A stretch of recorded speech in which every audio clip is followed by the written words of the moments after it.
It's a very Chris Brogan thing to do, but I realized I hadn't taken my medicine this morning and I started to take it. And then I started choking on a pill and we were live. Hey, Kerry and how are you today? Play for time, the show about staying engaged with life as you age. First up, take your pills. Take your pills, you old grandpa. And I even have a one of those like scheduled pill things. I think that's how you know how old you are. You know you're old when you actually have one of those pill scheduling things. I think some people refuse to use those. Some people probably take them in like one big handful all at the same time of day without paying any attention to like interactions or how to optimize efficacy and stuff like that. They're just like, what, down the hatch. And, at least they took them, I guess. So don't forget your medications when you go on trips. Well, that's our topic for today's travel. Now, it's sort of adjacent to last week's topic of adventure, but I think that the theme that I had in mind when we were putting this together today was there's travel where you go abroad. You're going to talk about, we have another piece of content from your time up in Quebec. And there's travel when you can even make adventure happen in your own town. And I think we'll cover both because there's a lot that goes into it. And there's a lot I think one reason that people think they like to travel is that they want to see new things, but I also think that they have kind of concerns about their comfort. I think they are worried that, like me, I am not a museum going guy, but there's other ways to get it done. You've done some really interesting travel planning in your time. How do you find the kinds of trips or the kinds of excursions that might appeal to different people? It's evolved over time. So years ago, I would have gone to like TripAdvisor or something like that. And sometimes I still do and see what other people are doing, what they recommend, search, by area of interest. You can Google search, of course. That's pretty simple. But I tend now to go straight to Viator, which is a website and an app that kind of powers TripAdvisor and other things. It's like tour providers that specialize in kind of niche stuff, or even the most popular stuff, but tour providers will put their stuff there and then push it out to like TripAdvisor and other sites. So I've discovered if I just go straight there and search for something like Gilded Age tour or movie tour for Boston or something specific, I'm a lot more likely to find it there. I will say I do a Google search as well to kind of catch the local tour providers that are maybe like sort of they're not as big, but because they're very niche sometimes, but they still are worth looking at. Nowadays, I can fire up ChatGPT or another AI, especially if it's agentic, but it doesn't have to be, and tell it what I want and get some pretty bespoke stuff. Even things that aren't tours, like formal tours. It'll tell me, go look at this place. They have like audio tours or something. So I get a lot of good ideas that way. I was laughing because I think that adding ChatGPT and other similar AI agents to the mix is an exciting thing. I was laughing because every now and again, especially older versions of it, the hallucinations were real. We were in Ipswich and we were at the Crane Estate, and you asked it a question about haunted house because we were trying to do sort of a haunted episode. It kind of lied to us, didn't it? A little. I mean, yeah, it just made crap up. So you have to prompt it to say, don't just tell me what I want to hear. Don't kiss my butt. It's actually, I think I said something like it's culturally offensive to me or something. Like in my culture, it's very offensive for you to just praise me for no reason or just tell me what I want to hear. So you have to give it to me straight. And now it's better. But yes, we were hoping there would be some kind of like a haunted angle, and there's not. It was basically like sometimes, people maybe hear a noise or something and think that, but there was nothing to it. I was like, thanks. Don't write the whole script around somebody maybe one time heard a noise. Yeah, it's a little off-putting for it to say like, well, sometimes people felt a little uneasy in this room. Yeah, anybody could feel uneasy in a room. Well, so we're back up to Quebec because you have this piece of content. You have one more also coming in another one as well. But I mean, a city like that, it's old, it's historic for the North America part of the world, and it definitely had a lot of things and places to see. It also, like you said, you kind of sort through things like Viator, and you found different tours that were kind of interesting. Was this Morin Center tour a Viator thing or something that you put together yourself? It's funny. So I discovered it. I think I said something like I'm interested in historic buildings and kind of ghostly, creepy stuff. And the Chat GPT conversation I was having suggested the Morin Center, and I looked more into it. So the first night we were there, it was about 1,000,000 degrees, and we went on the crime tour that we covered last week. That tour starts right outside the Morin Center, which used to be a prison. And the guide said something about that, like, "Oh, you guys should come back and tour this," but she didn't talk a lot about it. I felt like, yeah, you kind of gave it short shrift. So when I came back, which you'll see in a minute, kind of the place and why it's cool, I had some time on my hands to sit there and kind of take it in. There is an actual library in this building now that used to be a prison. That's how it started, and it had a little middle step that the clip talks about, but now it's a library, so I got to go in and kind of take it in, and the only English language library in Quebec, so it was pretty cool. And I think being there, kind of absorbing it, was a good experience for me. But yeah, that's how I discovered it. It was like twofold. I don't think I would have bothered to come back based on what the first tour guide said, which was almost nothing. So doing the pre-prep work for me was actually really important. Hey, after we watch this clip, remind me, because something you said made me think of the time we've come to realize that tour guides aren't all created equal. So hang tight. In the heart of old Quebec, there's a library where the books aren't the only ones with stories. The walls have a few they've been holding on to for over 200 years. Before it became the Morin Center, this was the city's first common jail, a place where petty thieves, debtors, and the occasional murderer all shared the same cold stone walls. Built in 1812, it had 24 tiny cells. No heat, just a multi-story latrine. Gross. Rats for company and the smell of damp limestone. The gallows stood right outside. Thousands would gather for what passed as public entertainment. More than a dozen executions, each one meant to scare the rest of the city straight. Some prisoners died here. Others, let's just say they never really left. Staff and visitors talk about footsteps on the iron staircase when no one's there. Sudden chills in warm rooms, the faint rattle of chains that haven't hung for over a century. By the mid-1800s, the prison closed and the building got a second act. For a time, it became Morin College, Quebec's first and only English language college, before transforming again.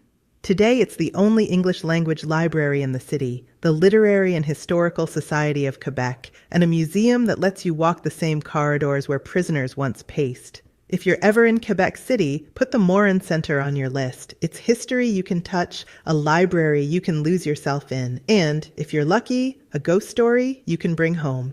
These days, it's a library and museum. But the past, it's still here, and it still has something to say. So that was a pretty cool experience being in there. It was hot, properly hot when we were in Quebec. And I don't want to say it was like unprecedented because these heat dome things they're no longer unprecedented. But even people in there were like, yeah, it's hot, even for here. Inside, still sort of damp and cool. Like we were in the basement, which was the death row for for the prisoner. I guess it's the prison that was turned into the Morin Center.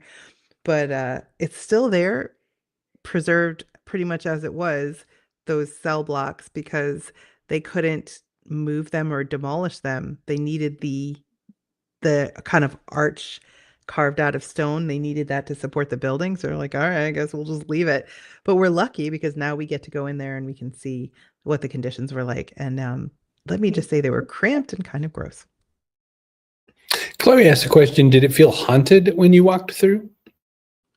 No, so I didn't feel anything, not like I'm a psychic or something like that. But I will say that last year or the year before, I went to the UK and we took a tour in Dublin. I think it was a ghost bus that drives you around to different places.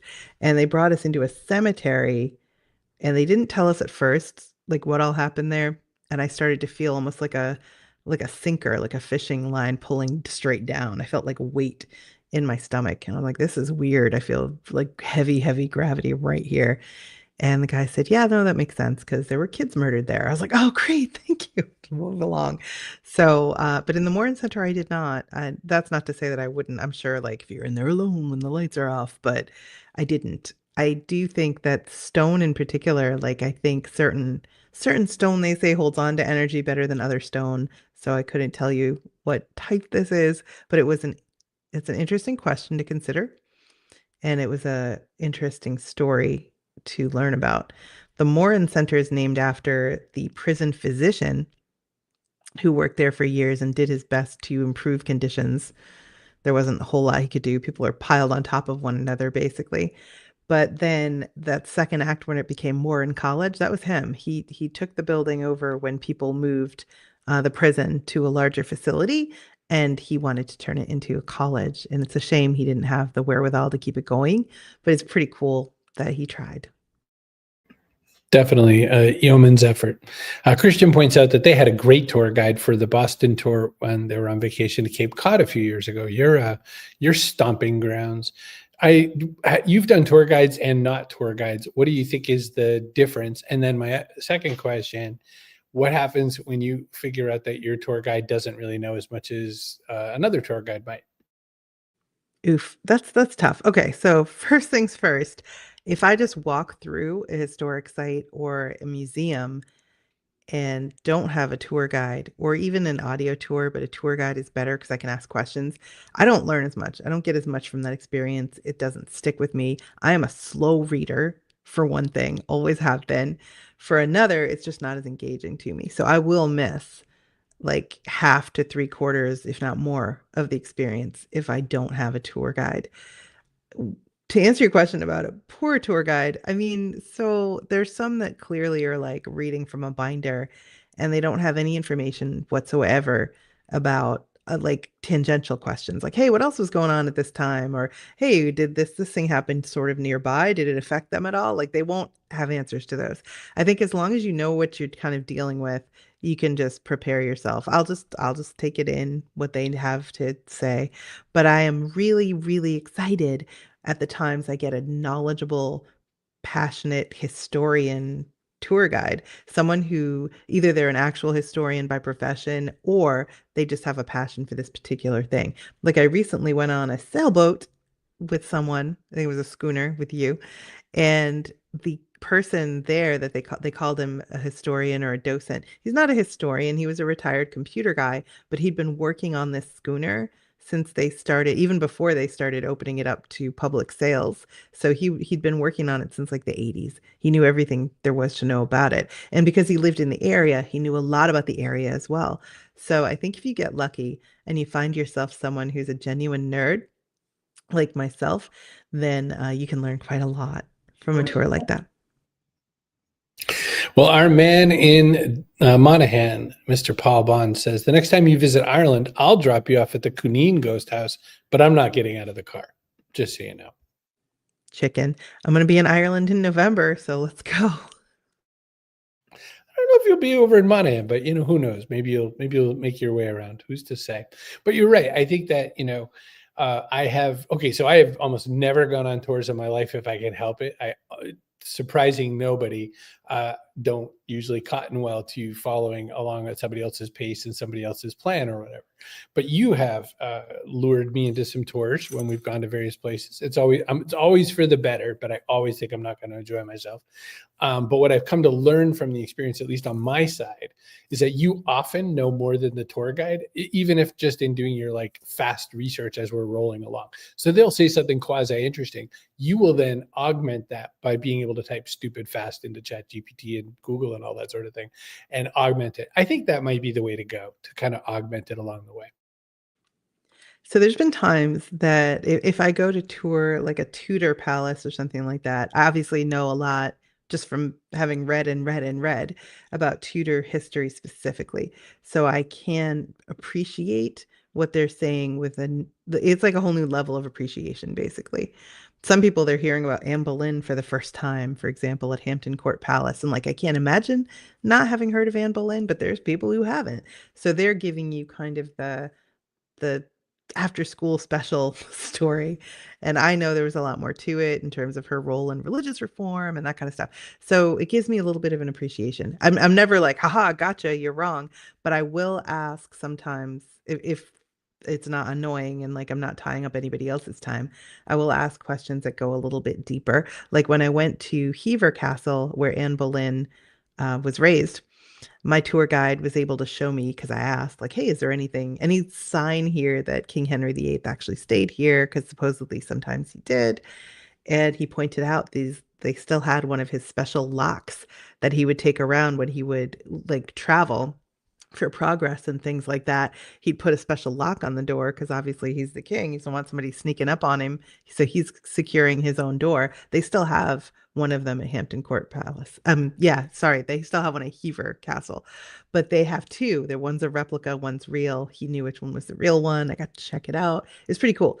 All of which to say, the more you know, and the more informed your guide is, that the better conversation you can have. Like the richer and deeper your experience will be. Kind of a synergy version of things. Chloe points out that Kerry was an epic tour guide in London. She knew everything. And Jackie realized it was Friday. Hi, Jackie. So next up is we went touring up to Quebec again. And now I'm going to show you what it's like when you can tour in your own town even, as we discovered a magical mystery today. Look at you. Like the chosen one in the sunlight.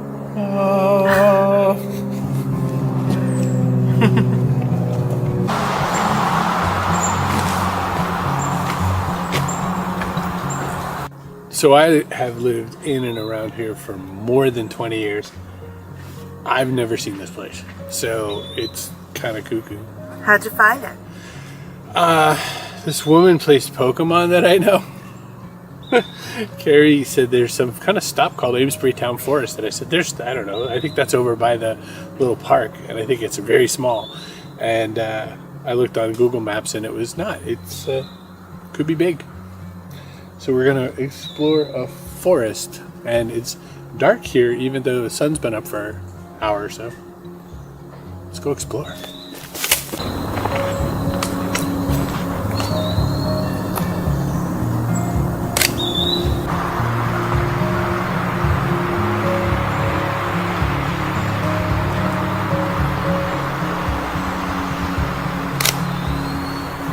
Might be something.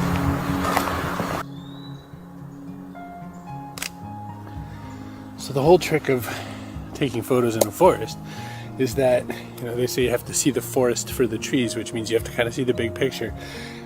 In a forest, it's the opposite. You have to kind of find an element that sticks out. Otherwise, you're just mostly taking pictures of lots of trees. So you have to take one that sort of looks different. So this is a fallen tree, and what makes it exciting and what kind of, I think, makes most humans excited about seeing one is you think, oh, look, it's reclaimed. So now it's like a whole new version of its life now that it's fallen over, and now animals can inhabit it and vegetation can grow around it, probably mushrooms all over it. So that's what I'm aiming at when I take a photo like this. I heard once that not everyone gets it. Because they don't walk in the poison ivy. Oh. I thought it meant like some people are allergic to it and others aren't. No, it means someone stay out of there. Oh. Trail markers. It's kind of, I took the picture of the little man on the tree and then the trail beyond. The arrow says we should go this way. I think we should go to the left instead. Yeah, that's typical. Look, there's a sign from people trying to keep you safe and not lost. Let's go the other way. Safety's for peasants.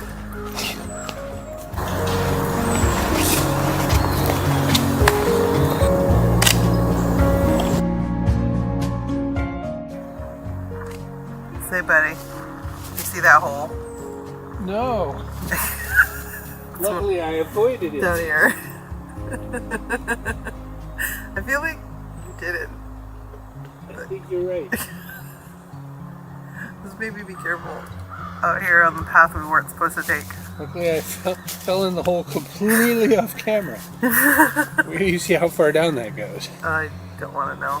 I mean, not China, but Something probably lives in there. probably. Me now, it's my home.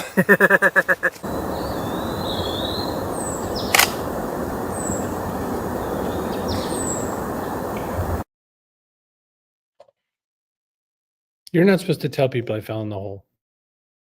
You're the one who told them. You edited that segment, so that's on you. That's not on me. So this is a place, okay, this town or whatever, you lived near here for 20 plus years. And somehow you didn't know about this place. And it's clearly popular. There were people walking their dogs. The little parking lot was full. There were not people on the path we were on because you're not supposed to go there. Yes, you're supposed to go on the path that we were on, but there was, different many places you could go. Like there was this little bitty loop, there was a super big loop, there was kind of like a go off in the bushes kind of loop. Jackie was pointing out, Jackie's just discovering photography or picking it back up again, I should say. And when she works sometimes in a plant something or rather nursery, and we'll take photos of bees, but she'll take like 160 photos of bees or 300 photos of bees and send 25 of them or so. We'll go look at these 25 photos of a bee I took. And I said, well, one way to not do that is to take just one or two photos when you take a photo. And it turns out that's how I do it. I just take one or two snaps. And Carrie's been around me now for a little more than a year of me doing these kinds of things. I'm pretty sparse with my shooting, wouldn't you say?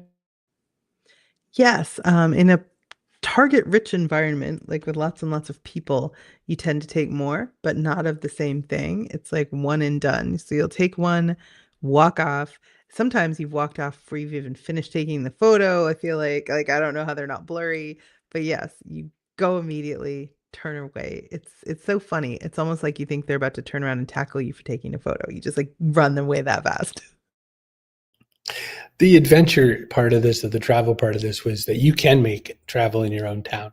Most people forget that there's places to go in their own town. Now, like if you're in a very small place, then there might be fewer things to see. You can only walk by a certain sign some number of times or something like that. So it's definitely a scenario where some towns are, you could use them up pretty quickly, but in many many cases there's something pretty nearby that you can find that's kind of cool. There's history all around here. We've squeezed that as far as we can, but just today we found a new place. So like, and it was a Pokestop story. It was, Carrie said very specifically, oh, this woman keeps sending me this thing from the town forest, and I honestly thought there's this little tiny chunk of woods, which is actually a disc golf course. I thought it was surely that. So there are things you can find even locally, I guess. For sure. Sometimes it's as simple as taking a different route than the one you're used to. So every once in a while, when we've gone to kind of one of our usual stomping ground places for one of your photo things, the Google Maps will send us a different way. You inevitably get grumpy and do not wish to go. But occasionally we'll discover along the way another turnoff, like another thing that looks historic or another path or something. So we'll see things we wouldn't have seen if we had just gone the same old way to get the same old place. So just try mixing it up. Mix up your commute if you still have one. Mix up your daily route for walking if you do that, and see what you see, because you can have these kind of micro adventures. They don't involve travel, but they can involve adventure. And definitely, curiosity helps. Some people in life are point A, point B. This is it. I have to get to point B. It is my destination. I will go to point B. When you or I are out somewhere random, like we will often say, "Hey, what do you think's down that road?" And we'll find it. Or like me in the woods, I will walk through the poison ivy or fall in a hole because maybe I'll see something different than was on the actual setup path. Ralph Waldo Emerson, another local contemporary, said, "Do not go wherever the road may lead. Go where there is no road and leave a trail." I think it's go where there's no road and get poison ivy, which you probably did. I'm the kind of person that if I'm going by and it's like hat museum open today, I'll be like, hell yeah, I'm going to the hat museum. So many people will just not even notice that sign or just walk on because they're on their way somewhere and they don't care and they don't have any special curiosity about hats. I don't either, but you know what? It's a museum dedicated to hats. Like, How do you not stop there? Someone has a passion for everything, and there's nothing better than connecting with someone who has a passion for something. That's a little detail that we missed out, but like when we were talking about docents and stuff like that, there are some, well, I would say anybody who has that job in a museum or a tour place or something like that, they have that job because they are passionate about this part of history that they're serving. But I would say that that's kind of the fun. There's a, what's the name of that museum in Portsmouth that's never yet been opened that we want to go see? The Museum of Dumb Guy Stuff. So I am eagerly awaiting that. Dan and I are gonna stock that place, meaning Kerry will find out when it's open and we'll go there, and we'll try to make an episode of that. But as we're winding, unless it's bees, we are winding down. But yeah, I mean, I think that's one of the ways we can make these episodes is that we go out and seek little adventures all the time. Now, you didn't get as far into travel tips as I thought we were gonna today. I was super ready with it, but I will say this, if you're gonna go someplace, have like one anchor activity like this maybe per day. This is just a personal opinion, but if you're like me and you want a little vacation in your vacation, like a little rest, and it's not strictly like a recon mission you're on for some reason, then I don't book stuff from like 6 a.m. until midnight. Like I actually do book one or two things maximum per day and let the rest ride. So there's a, it's my perspective for what it's worth, and definitely hydrate. Two kinds of water, the kind with electrolytes in case you get a little run down, and then the regular old kind when you're doing okay. When you get to wherever you're going to go to, if you're traveling remotely, always set up, get some food. Always go out to some kind of little grocery store, even if it's a bodega or something like that. Get some food, set up some food in your place. There is nothing like being in some area that you are not and not having snacks, not having something to when you're not ready to go to the restaurant and that sort of a thing. And it's just amazing how ubiquitous those little snack required moments can be in travel. And I think that that's important. The other thing I always say to people, pack just a little fewer items than you think. Like you don't need as many items of clothes as you think you do. You don't need as many backups and duplicates and whatever as you think you do. I think those are some of my bigger trips. Oh, and always, if you're an electronics kind of family, and who isn't an electronics kind of family? Hey, Dan, pack your charging station, pack as many cables and cords and wires as you can. It is amazing how many people, and an extension cord, because it's amazing how many people like get really let down by, a room that they're in without realizing that you can edit it to your needs. That's totally true. And if you're bringing teenagers with you, somebody's going to forget a charging cord for something. They are just going to. And if you play a lot of Pokemon Go, or if you're relying on navigation while you're out of the country or in a new city, then you're going to want an extra battery pack as well in case your phone starts to get low, because you're going to need it for things like navigation, Uber, things like that. In terms of snacks you were mentioning, I bring this in my bag everywhere I go. It's just a few different kinds of nuts with a little bit of really dark chocolate. So if I find myself in a place where, I have an autoimmune condition, I can't just like grab a pastry off a cart on the side of the road or something. I have something to eat so I don't get hangry, because hangry is no good. One thing I kind of didn't want to believe, but is true, is that if you're going to travel by air, it gets super, super dry. And it helps sometimes to have like a moisture mask or something. It's if your skin gets dry on those long flights, can be helpful. And eye drops, because I don't know what it is. It's like they suck you out. All the moisture gets sucked out of you on an airplane, and you're like a husk. So that's no way to start a trip to feel dehydrated and not super. And good shoes. What the hell is wrong with everybody? Wear shoes that you can wear up and down hills and mountains and dales and things like that. Wear comfortable shoes. Look, there's a certain time in our life for the most attractive, appealing. These shoes will make people be very into you. But most of the time, wear goddamn healthy, comfortable shoes, you dummies. Hey, stop it. They're not dummies. So even in that time of my life, when I was in my 20s, I went to Las Vegas and like an idiot only brought cute shoes like espadrilles and sandals and stuff. There is so much walking, and you don't think there's going to be, but even if you just stay in your hotel, there's like a half a mile to get to anything you want to get to. So I went out that trip and bought, I think it was like Steve Madden sneakers. And know what? They weren't that bad for price because nobody goes to the Steve Madden store in Las Vegas for sneakers. But I did, and I never regretted it. I wore the hell out of them, learned my lesson. Now I just wear the stupid sneakers. Or if you have a comfortable pair of boots, if it's like boot weather, then you can do that. But I'm in agreement. I do not pack multiple pairs of shoes, and I definitely don't pack high heels. Not for a trip, unless you're super comfortable. Good boots and a good bed. Yes. Beds are debatable. Here's the thing, everybody. If you're going to go with a hotel chain, choose one that you know the beds are comfortable. If you're doing the Airbnb thing, it's gonna be a little bit of a crapshoot because even if the reviews all look good, people sort of run scared that the other person, like the landlord or whatever, is gonna write something bad about them. So they all tend to say nice things. You don't know till you get there and whatever. But you can hack it a little bit. I was in one place that had two beds, like twin beds pushed together to make a big bed for reasons. But the good thing about that was the bed itself was really firm, too firm, really. And I took the comforter off the extra bed, put it on mine, and made myself like a little more cushion. So you can just make it to your liking, make it comfortable. And then if you have to put things back before you leave, put them back before you leave. But the important thing is that you enjoy yourself. And that starts with taking care of yourself. Well, I'm going to get to Dan's tip in a minute because I think it's a good one, and it's definitely not. It's one of those ones I would have to remind myself a bunch.